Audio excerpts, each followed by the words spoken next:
Well, they're still not back in the courtroom, so I don't know if they're waiting for prime time or what, but we're all on verdict watch right now. Here's a little tape of CNN's Laura Jarrett going over the charges. Okay. Most important legal phrase in this entire case: substantial causal factor. What does that mean? Well, the jury's been told in order to find Chauvin guilty, they must find his actions were, quote, a substantial causal factor in causing the death of George Floyd. It's a mouthful, but substantial causal factor doesn't mean the only factor here. Remember all that testimony the jury heard about drugs in Floyd's system, clogged arteries. Those can all be contributing factors, and Chauvin can still be guilty if the knee on Floyd's neck was a substantial cause of his death. Now, at the same time, if the jury finds that Chauvin's actions as a police officer were a reasonable use of force, then there is no crime in this case at all. And we heard a lot about that throughout the entire trial. So that's what I was explaining to you with this case, Graham versus Connor. You can look it up. Just do a Google search for Graham versus Connor, and you will see why this word reasonable man standard, the reasonable use of force, is the only consideration in law when you are trying to deduce if a police officer abused his power over you. Did he reasonably, was he afraid of you? And if he was reasonably in fear for his life, now in this case, there was no reason at all for Derek Chauvin to be afraid for his life. Derek Chauvin was not injured. He didn't even break a nail on this particular arrest, okay? There were 4 police officers, and then we found out there was another police officer across the street. They never even asked for the police officer across the street to come lend a hand because they didn't need any help because they were not in fear for their lives. No one was injured, not any of the 4 officers, not Officer Tao, not Officer King, not Officer Chauvin, none of them. They were not reasonably in fear for even a broken nail, let alone their lives. But that makes you understand, I hope, that the reasonable white man police officer standard is not enough. It's not enough to preserve life and liberty and the pursuit of happiness when you have a broken tailpipe. It's not enough because white police officers or police officers in general have this reasonable, naturally reasonable in their heads fear of superhuman strength of black men. And it's ridiculous. And that is why the George Floyd, I want to say decency in policing, but it's not that. But the George Floyd Policing Act is so important. The legislature of the United States of America needs to legislate the 14th Amendment into these cases. Because right now, the 14th Amendment has no place in these cases.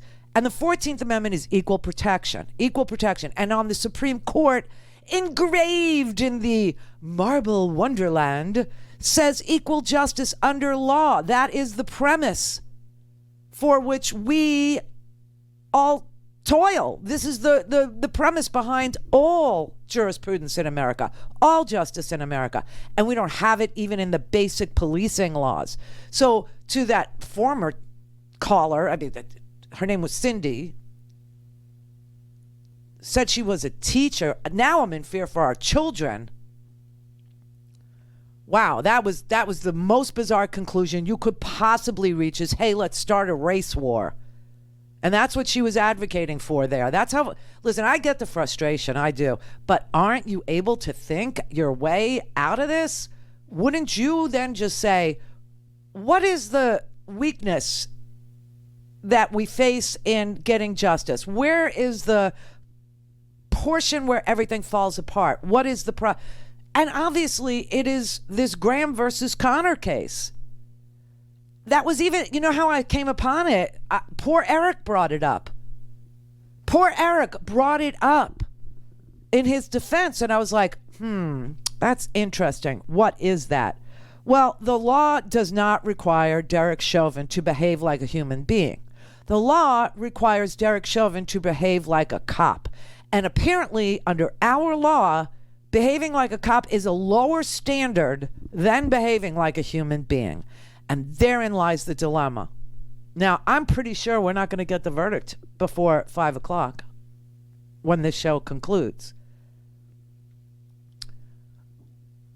Because I'm still looking at the seal of the state of Minnesota, and the judge isn't in the courtroom, and the jury's not in the courtroom, and the lawyers aren't in the courtroom. So it will take all of them assembling, and it will take longer than, 5 minutes for them to assemble. It'll take longer for the judge to, make a statement about how he doesn't want any outbursts during the reading of the verdict, and that the foreman will read the verdict. And so I don't think we're going to get it. I don't think we're going to get it. But I got to tell you that there's a unanimous verdict, and I don't know if it was guilty on it because it was so quick. They either found that George Floyd was murdered and fined Derek Chauvin guilty on all 3 counts, or they acquit on all 3 counts. I'm going to go with Ed, who said one of the smartest things about this. He said he knows that there are people of diverse backgrounds on this jury, and he just doesn't believe there was enough time to make them throw up their hands and say, yeah, it was the crowd, or yeah, it was the tailpipe, okay, or yeah, Chauvin's heart, George Floyd's heart was too big.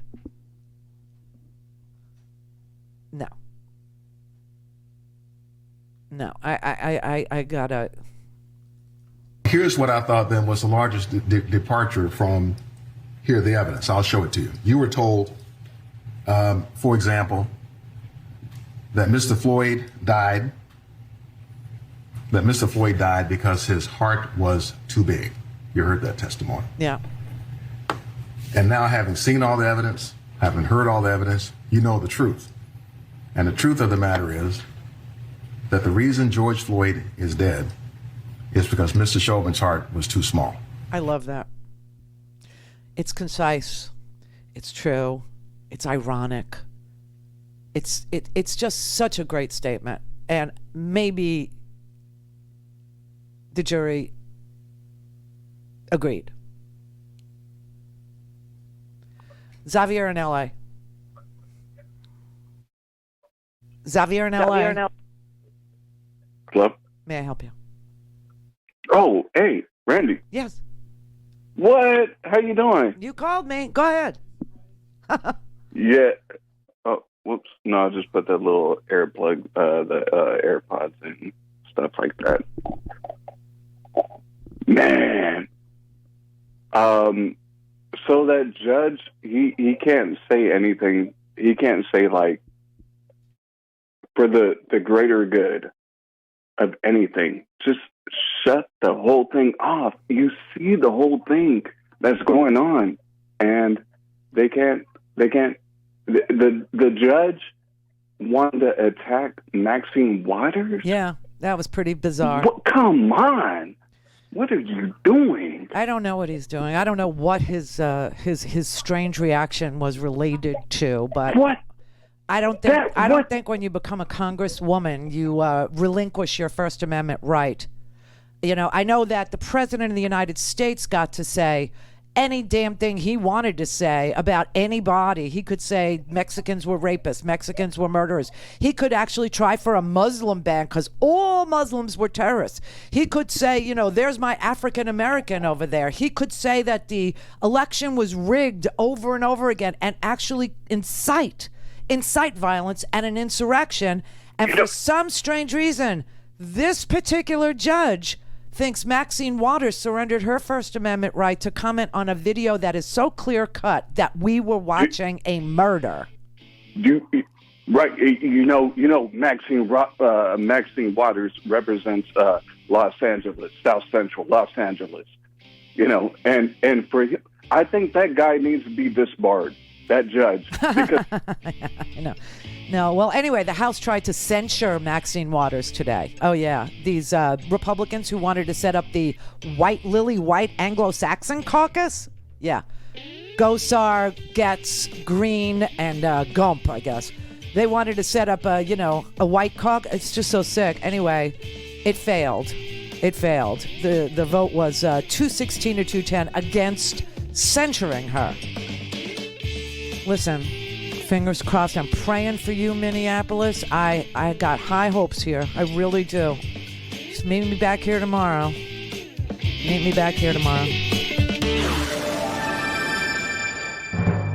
Don't have time to listen to the live show? Want to hear more on your schedule? Go to randyrhodes.com and buy a stinking podcast.